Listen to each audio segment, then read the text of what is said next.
네, 현직 대통령과 당선인의 회동이 공개적으로 예고까지 됐다가 무산된 건 이례적입니다. 이유가 뭔지 좀 더 들여다보겠습니다. 정치부 조태흠 기자 나와 있습니다.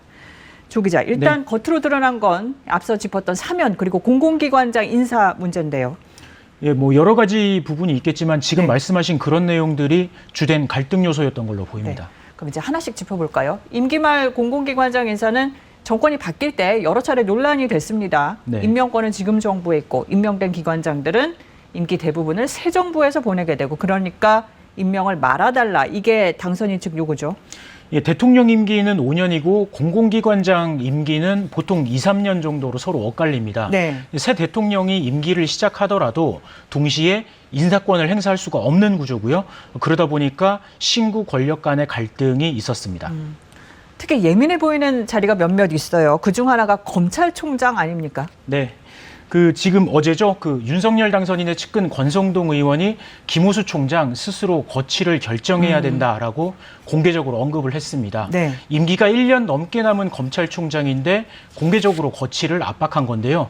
김호수 총장도 오늘 공개적으로 입장을 냈습니다. 22자짜리 입장문을 냈는데 법과 원칙에 따라서 본연의 임무를 충실하게 수행하겠다는 내용이었습니다. 그러니까 사퇴는 없다. 이런 취지라고 보면 될 것 같습니다. 네, 윤석열 당선인 본인이 검찰총장 출신입니다. 검찰총장이 스스로 거취 결정해라. 이 얘기는 당선인도 그 자리에 있을 때 들었던 것 아닌가요? 예, 그렇죠. 윤석열 당선인 본인은 이번 논란에 대해서는 직접적인 언급은 안 하고 있는데요. 다만 과거 검찰총장 시절에 검찰총장 임기 이런 부분에 있어서 좀 지켜져야 한다라는 점을 여러 차례 강조를 해왔습니다. 직접 한번 들어보시죠.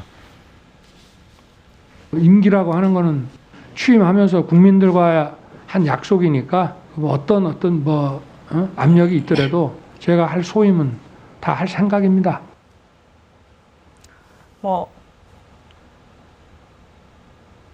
네, 이런 문제들을 포함해서 신구 권력 사이의 인식의 틈을 좁히기 쉽지 않아 보입니다.